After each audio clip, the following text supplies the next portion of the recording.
Welcome back to Sawtooth Tactical. Today we are going to go over my entire handgun collection. About a month and a half ago, we did a video that was my AR-15 collection, and it was pretty popular. People seemed to like it a lot. So I felt like it was time to do the same thing, but with handguns, and in the same style as the AR-15 collection video.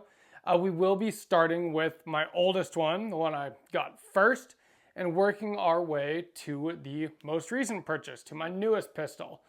And it's not going to be quite as much like with the AR-15s. You could really see like an increase in quality with each newer gun. With the handguns, it's not so much that way, but we'll see as we get into it. So if that's interesting to you, make sure you're subscribed, and let's get into the handguns. This video is brought to you by Stopbox. Handguns are awesome, and they're totally safe when used by responsible gun owners, but they're not something that you just want to keep out for anyone to get a hold of. At the same time, you do need to be able to get to them quickly, and there is nothing faster than the Stopbox Pro. When you do need your handgun, time is of the essence, and there's nothing faster than Stopbox. So first up, we have the Smith & Wesson M&P 2.0 4¼ inch barrel full size here. This is the oldest handgun that I own. Now, this wasn't the first handgun that I ever got. Unfortunately, I don't have that one anymore. But this is, of the ones that I still own, the one that I've had the longest. And I believe it was the second gun that I ever got. So Smith & Wesson makes very high quality firearms. I own a number of their guns. But this was the first one that I got. And I got it before I really knew a whole lot about guns, but I recognized this Smith & Wesson name. Kind of the same reason I got a Smith & Wesson AR for my first one. Luckily, their handguns are actually really good. And to this day, I still use this a bunch. In fact, the whole reason that I decided to make this video is I've been shooting handguns a lot lately. I've taken a couple classes recently. I've been running drills and working on bettering my skill set with the pistol, and I've been using this M&P quite a bit. And it has just reminded me of how good this gun really is. Now, what have I done to mine? Because this was the older M&P 2.0. It didn't come optics ready. It came with that terrible, squishy, gritty hinge trigger. But other than that, it was a really good gun. So I've kept it all this time, and it still happens to be one of my favorite pistols. Comes with 17 round magazines. Mine came with 3. I've bought a few more since. Keep one loaded up with 124 grain Federal HST hollow points, and this sits next to my bed at night. I trust it that much. I've probably put more rounds through this than any of my other pistols, and it has been 100% reliable for years and for thousands and thousands of rounds. I put a few hundred rounds through it just last weekend, and it did great. But what have I done to it? Well, the very first thing I did was install the Apex trigger. Now, this is Apex Tactical's flat face trigger, and it is amazing, and it changed the way that this gun worked for me. Like I said, that hinge trigger that they came with is terrible. Now, the new M&Ps actually come with a pretty good trigger, and we will talk about that when we get to the new Shield Plus there. But the trigger in these old ones was bad. But the Apex trigger is honestly the best trigger that I've ever felt in a striker fired gun. It does have a bit of take up, but it's very smooth. That's the break. Extremely crisp. It's got a very short reset, so you can shoot it very fast, and you can prep the trigger and be very accurate with it. This video is sponsored by Aura. You will never be able to afford a Staccato XC if you're getting hit with scammers all the time, and Aura takes care of that for you. In fact, they take care of all of your online security all in one place. You get a VPN, you get home title monitoring, parental controls, but the big one is you get data broker removal. Now, what does that mean? Aura goes online, you take just a couple minutes to set it all up, and then they scour the dark web, the regular internet, everything out there, and they find anywhere where your data has been leaked. And they submit opt-out requests on your behalf, which removes you from any of those lists. And what that does is it removes you from lists that are accessed by scammers and by spammers, and more than that as well. But I've been using it for about 7 months now. And you know what? I used to get calls all the time, people trying to scam me through my debit card, through my bank account, and it caused me a lot of problems at one point. I don't get those anymore, and I haven't gotten those calls in 7 months. I also don't get spam calls anymore. I don't get spam emails anymore. All of that stuff has been gone from my life, and it's really nice just to know that my information isn't out there anymore, and that I don't have to worry about getting scammed anymore, and I'm not receiving spam anymore. Those are the biggest things that Aura has done for me, which honestly has really improved my life and just kind of puts me at ease. And they can do the same for you. If you use my link down below, aura.com/sawtooth-tactical, you get 2 weeks free trial. That's 14 days to try it out and see if you like it. If you do want to stick with it, it's only $12 a month after that. And you get all of those things that I talked about earlier and more. I think that it is absolutely worth it. I appreciate them for sponsoring the channel. Now back to your regular scheduled program. Besides the Apex trigger, I also decided this was the first handgun that I ever put an optic on. And at the time, I didn't have very many handguns, and I didn't have one that was optics ready yet at that point.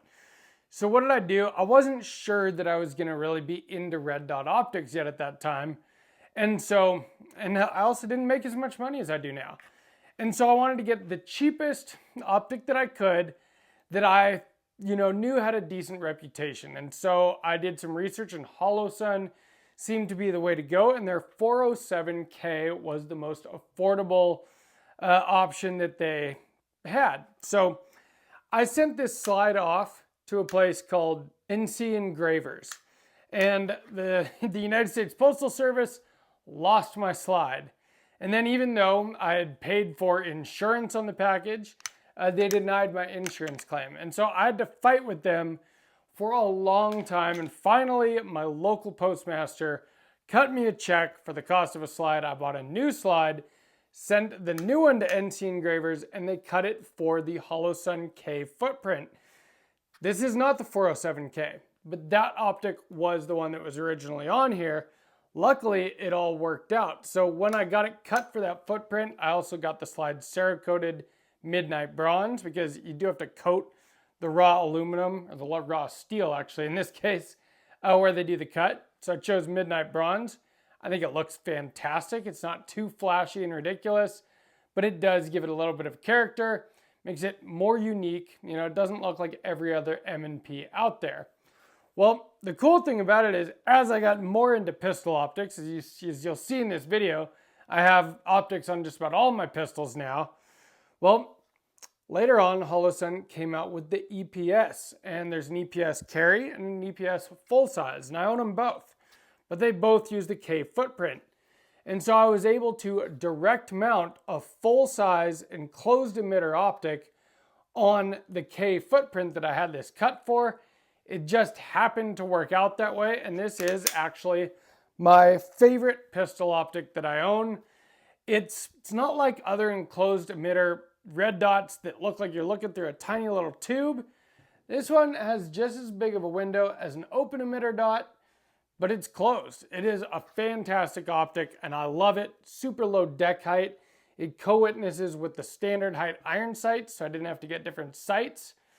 It worked out very well, and it just kind of happened to be luck that I cut it for a small optic trying to save money, and in the end I was able to direct mount a full-size really good optic on it. Also have a Streamlight TLR-7 HL. I love this light. You will see that theme throughout this video. I put this light on everything. But the Smith & Wesson M&P 2.0, I highly recommend it. It has very good ergonomics, a great grip angle, extremely aggressive grip texture, so it just doesn't move in your hands. Thing points, shoots. It's a very good pistol. I really, really like the M&P, and that's why I still have it after all these years.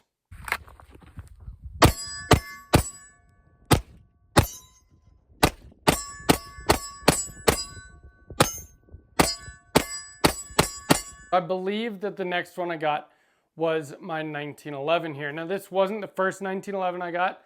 I actually originally had a Springfield like Defend Your Legacy Mil-Spec edition, which again, you'll see the theme in my earlier days of purchasing firearms. I wanted a good 1911, but didn't have a lot of money to spend. Well, after shooting that one for a while and realizing that I loved the 1911 platform, I sold it and I upgraded to this. This is also a Springfield Armory 1911. They've been making 1911s for a very long time, and this is the Ronin. I fell in love with this one. I saw it in my local gun store. I love the two-tone stainless steel frame with the blued slide. It's polished on the flats and bead blasted on the rounds. It did come with wooden grips, rosewood grips. Lock Grips was the very first company that ever sent anything out to the channel, and they sent me out these grips. They let me pick whatever grips I wanted from their website, and I picked these G10 grips, mounted them on this 1911, which was actually kind of a nightmare. There was so much Loctite in these grip screws that I stripped them. It was... I've built a bunch of guns at this point, but getting the original grips off of this thing was difficult. But that's all I've done to this. Changed it out for some Lock Grips, G10 grips. Other than that, it is a really good shooting 1911. It is chambered in 9mm. Now, my first 1911 was 45 ACP, God's caliber, right? Well, I kind of love the 9mm in the 1911 platform. It shoots really soft in a big, heavy, all-steel gun, and I mean, this thing is just fun to shoot. Now, it did have some issues. If you guys have been following the channel for a while, you might remember the first video with this. I bought this thing, took it out to the range. The first day it ran great. The second day I took it out, I couldn't get through a whole magazine without a malfunction. Most of them were a failure to go back into battery.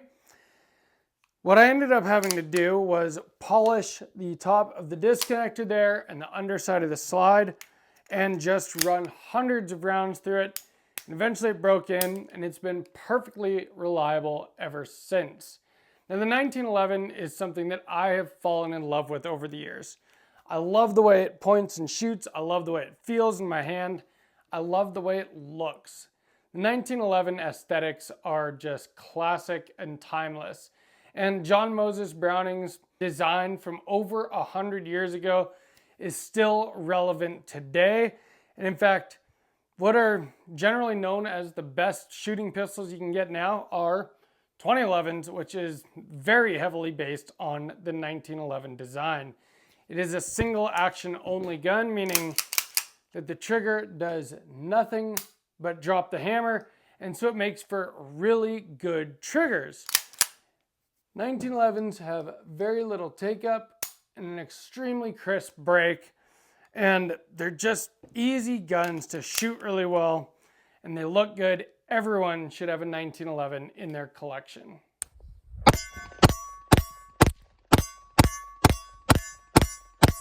Now the next gun that I got was the Sig P365, and no, it did not look like this when I got it. In fact, well, it looked closer to this. So what I bought was the original little P365, and I bought it to replace a Taurus G2C, which was my first carry gun.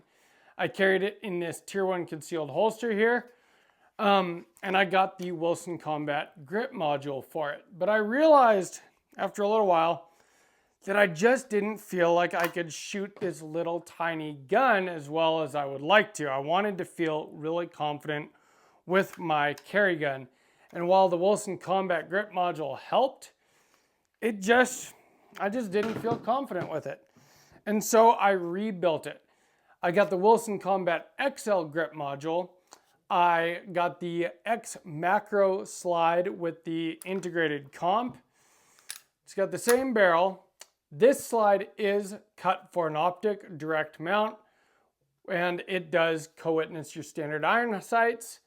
And I've got the EPS Carry on here now. Now this gun did have that Holosun 407K on it for a while as well, It came off of my M&P, went on this, and now it's on a different gun. That optic is musical pistols.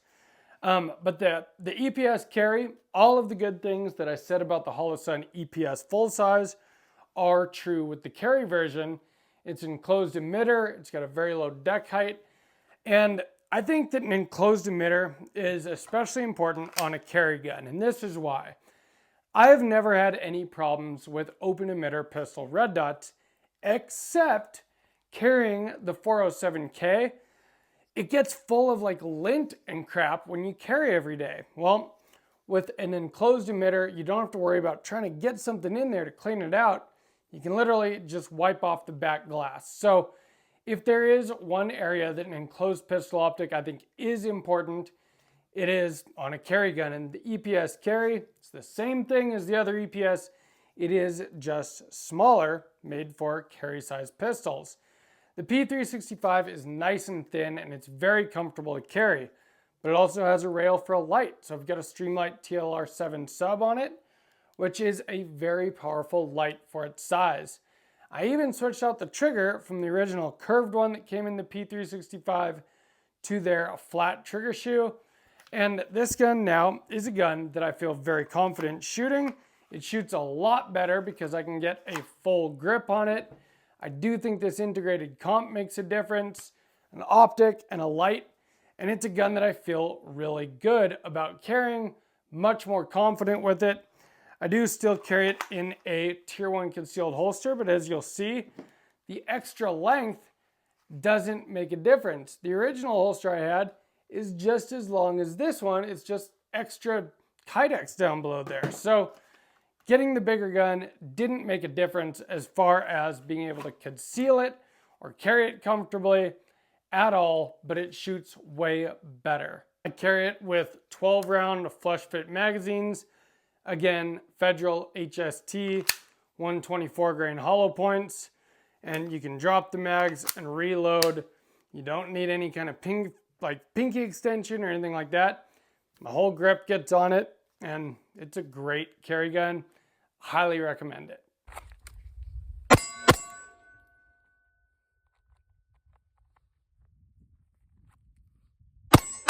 And when Palmetto State Armory came out with their Dagger compact pistol, I was very interested in it. I always kind of wanted to have a Gucci Glock, but I also really liked shooting like 1911s and stuff. And so I was wondering, is it really worth having a Gucci Glock? And the thing about the PSA Dagger, it is not a Gucci Glock. I'm not trying to say that it is, but we did this as a build series. I believe we called it the Gucci Glock on a budget build, because that's exactly what it is. They make a Gen 3 Glock 19 clone for very, very affordable. So originally I just bought the lower, the actual grip frame, and I did switch some things out on that. So I put the Timney Alpha Glock trigger in it, which is much, much better than a stock Glock trigger or than the stock Dagger trigger. The reset's a little bit funny on it, but the brake is really nice. It's nowhere near as good as that Apex trigger that I've got in the M&P, but it is way better than a stock Glock trigger. So then once I did that, the Gen 3 Glocks, the mag release on them sucks. It's small, it's kind of sharp. I don't like it. So I got the Teardrop extended mag release from Glock Store. Now, originally I wanted a black one, but they were out of black. And by that point, I'd already ordered the slide and barrel, and the barrel was titanium nitride coated. So I got the gold mag release to match that, and it makes the biggest difference. Of every upgrade on this gun, the mag release is probably the most important one. Now I can drop the mag without an issue. It's comfortable. It's right where I want it to be. Definitely recommend an extended mag release on a Gen 3 Glock, no matter what. So this one I did get, this is the thing with the PSA Dagger. You can get a Gucci quote unquote Glock for a lot less money. Can't remember exactly what I spent on it, but in the end it was about as much as a stock Glock for an unstock quote Glock. But it does have the titanium nitride coated barrel, and it is a threaded barrel, And you get a slide with window cuts, with suppressor height sights, and with an optic cut. So I opted for the RMR cut because most of the pistol optics that I was interested in at the time were RMR cut. And that has proved to be very beneficial because I have used this as my testing gun for all of the pistol optics that have been sent to the channel. And all of them have either been RMR cut or come with a plate for their RMR footprint. And so this gun has had many different optics on it, but I do always go back to the Holosun 407C. Now the 407C is the same as the 507C, but this one is just the dot, which is what I've found that I prefer anyway. So no need for me to have the multi-reticle system. It is an open emitter optic, but it's got a nice big window and it works very well for me. In fact, I own a couple of this same optic. Also again, this same light that you've already seen, the Streamlight TLR-7 HL, but this one I got an FDE to match the frame here. And then very recently, I put this comp on it from Primary Machine. I haven't even had a chance to get it out to the range yet and test it, but it was in like the bargain bin at the checkout at my local gun store. I saw it in there one day when I was just buying some ammo, and it was for a Glock, and so I bought it. I threw it on here. That video will be coming soon. One thing about the PSA Dagger, I do have to say, it is the only pistol that I own that has had a catastrophic malfunction. The striker assembly, the firing pin, actually broke within the first 500 rounds. That kind of sucked, but I replaced it. It was like an $18 part, and it's been perfectly reliable ever since. It's got a couple thousand more rounds on it now, so maybe I just got a bad firing pin, a bad striker, maybe it wasn't heat treated properly. I don't know, but I do have to say, my only other PSA firearm, this one did have the bolt break. None of my other ARs have had that problem. So PSA, unfortunately, is 0 for 2 on, important parts breakages in the 2 PSA guns that I own. But at the same time, easy parts to replace. I do still shoot both of them very regularly, and they do work great. Ever since replacing that striker, this does exactly what a Glock 19 does, but I was able to get it very customized for a lot less than you would pay doing that with an actual Glock. Now, is it as good as an actual Glock? Well, like I said, the striker broke, so probably not. But you know what? It still kind of scratched that itch for me.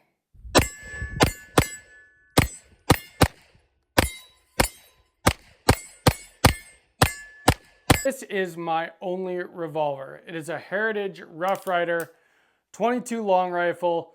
It's modeled after a Colt 1873 single action army. It was given to me by a very close friend, a friend that I actually traveled all over Central America with in my late 20s. We've had all kinds of adventures together, and I think it was last year, the year before maybe, he gave me this revolver when he found out that I was into all this and that I was doing this YouTube channel and stuff. And so it means a lot to me. And it is a single action only revolver, 6-shot. It is very simple, loading gate here, and you half cock it and just turn the cylinder and load each round. And when you're done shooting them, push them out with the plunger there. Very simple gun, 0 recoil, 22 long rifle, really easy to shoot, really fun, looks cool, it looks like a cowboy gun, and it just means a lot to me. My daughter can shoot this thing easily. I could shoot it one-handed at like 100 yards and hit 9 out of 10 on steel. No recoil, not super loud, and it's got a lot of character, and I think that it is pretty cool.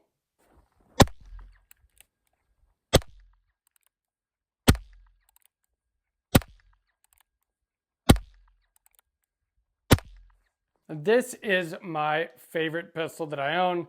This is my Springfield Prodigy double stack 1911. And this is modeled after the 2011, and I've been shooting some Staccatos lately. I recently did a video on the Staccato XC. Last weekend, I got to shoot a friend's Staccato P. And if you put this next to Staccato P, the Staccato looks cooler, but you could tell where they got their inspiration from. Pretty much the same design.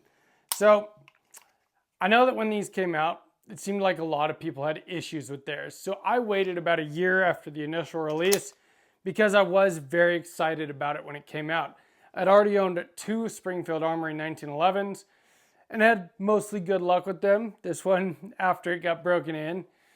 And when my local gun store got a 4 1/4 inch Prodigy in, I bought it. Well, actually, that's not even true. They got one in, and when I went in to buy it, someone had already bought it. So then I actually had them order me one, which took a little while, but it finally came in, and luckily I got a good one. This thing has been perfectly reliable. I put 1,000 rounds through it bone stock, and I videoed every single round and did updates on this channel as I was shooting the first 1,000 rounds with this thing, just to see what happened and to see if it would be reliable, and luckily it was.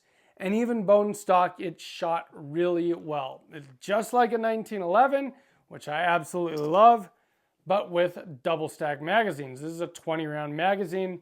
It also comes with 17 round magazines, and they are 2011 pattern magazines. So you can run whatever 2011 magazines you want in this thing. Besides that, besides just being a 1911 with double stack magazines, it's also a modernized one. So it has an optics cut, it has a light rail, all of the things that you look for in a modern pistol. And so, unfortunately, they send you an optics plate for optics that nobody likes. So I did have to buy a different optics plate for it. I got the one for the RMR cut, and I did get another 407C for this, the same optic that I've got on the PSA Dagger there. This optic has been great on this. No complaints whatsoever. The same light that I put on all those other pistols, the Streamlight TLR-7 HL. But after that first 1,000 rounds, I sent it off to Skip's Guns and I had him do some work on it. He installed the EGW ignition kit and an Atlas trigger, tuned to 2.4 pounds. It's got an 8-pound recoil spring and buffer, and I've been shooting some pretty high-end guns lately, and this slide feels better than a lot of guns that cost more than this. Skips did a great job on it. One issue that people were having was their Prodigy slide getting caught up on the disconnector. The same issue I had on my Springfield Ronin. Well, mine didn't really seem to have that issue, but you could feel it catch on it a little bit. Well, we put a little cut in the bottom of the slide there, and with this light recoil spring, it has no issues being reliable and returning to battery. This thing runs fantastic. After I got it back from Skips, ran it for a while, I put another 2,000 rounds or something through it, and realized there was one other thing that I should have gotten replaced. The one issue that I've had with my Prodigy is the thumb safeties. So when I put it on fire, it was super squishy here, which kind of bothered me. I didn't really notice it much while I was shooting, but I noticed at home while I was dry firing. And this side would kind of walk out after a while, and I'd always have to squeeze them back together. So I reached out to EGW, Evolution Gunworks. That's the ignition kit that's inside this gun that makes everything feel so good. And they did send me the ambi thumb safeties for it in stainless steel. Matches the hammer here and the trigger. And I did that installation myself. It did require some fitting, but by that point, I felt pretty confident doing my own gunsmithing, and I would say that I fit it just fine. This safety feels absolutely perfect, and it actually made a big difference. Now the whole gun feels very high quality, very tight to me, and it shoots like an absolute dream. So last weekend, I took a pistol class, and I started with my M&P because that's what I shot in the previous class. And I've been shooting that thing very well, and I've been shooting it a lot lately. But I brought the Prodigy 2, and I didn't even plan on using it in the class. But when I ran through all of my loaded M&P mags really fast, and I didn't want to have to load up more mags, well, I grabbed the Prodigy because I had a bunch of 20-round magazines loaded. And with the same light, it fit in the same holster. And I ended up running the Prodigy for the rest of the class because it really does just kind of feel like cheating. This thing has a very, light recoil impulse, and it returns to zero very, very well. You pull the trigger, you watch the dot come up a little and come right back on target. And so it's very easy to shoot very quickly, especially with that single action 1911 trigger. Extremely crisp break, short reset, and very low recoil make this gun a really easy gun to shoot fast and accurate. 2011s are my favorite style of gun. Like I said, I have been shooting some Staccatos lately, and yes, there's no denying that that is a higher quality pistol, but at the same time, for the amount of money that I've put into this, I've put in about the exact same amount that a stock Staccato P would cost, but I've got all, better internals, I've got a better trigger, I've got an optic and a light and all that stuff for the same price as a stock Staccato P, and this thing is awesome. So don't sleep on the Prodigy. Springfield has worked out their issues that the original ones had with it, and it is a fantastic entry-level 2011. You can put a little bit of money, a little work into it, and make it into a really good 2011. 236.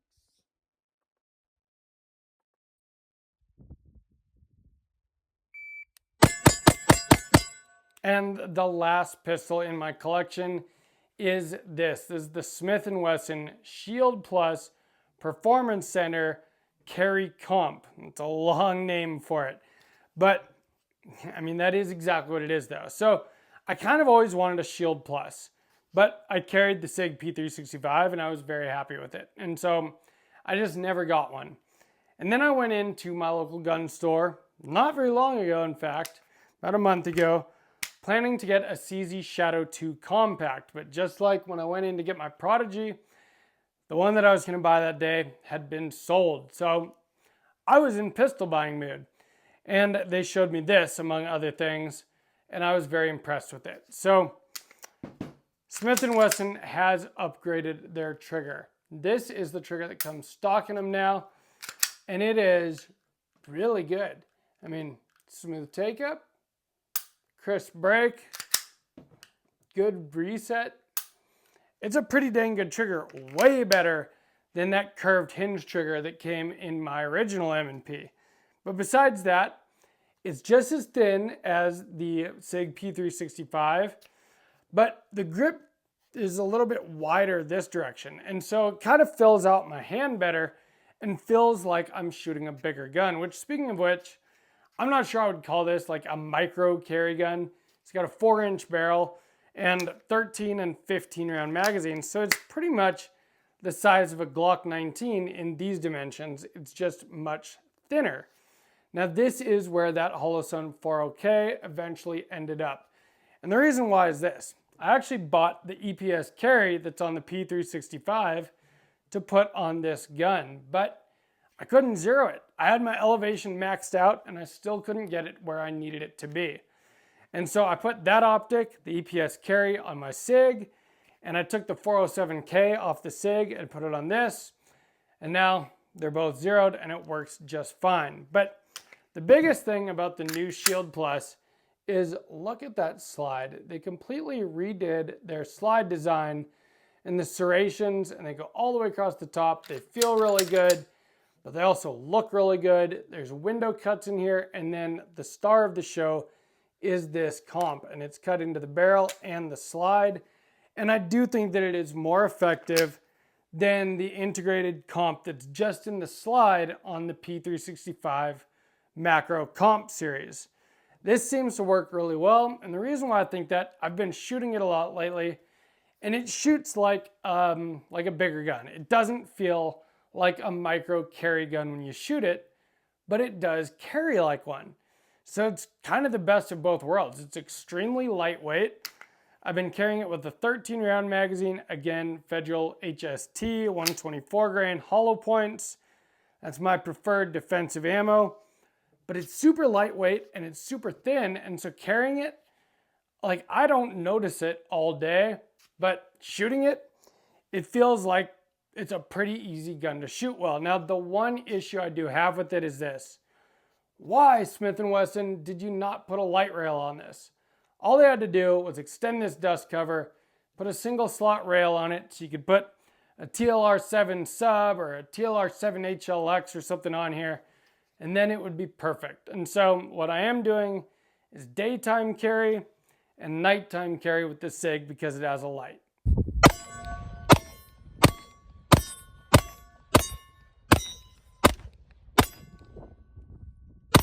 We will be doing a comparison video soon between these two carry guns because I think that they're both very good choices. They're both extremely thin, but they're both kind of the bigger models as far as the rest of the dimensions, and they both have comps. So I think that that will be a good comparison, so stay tuned for that. If you enjoyed this video, please give me a like. Make sure you subscribe to Sawtooth Tactical. Let me know your favorite handgun in your collection and what you think about my collection.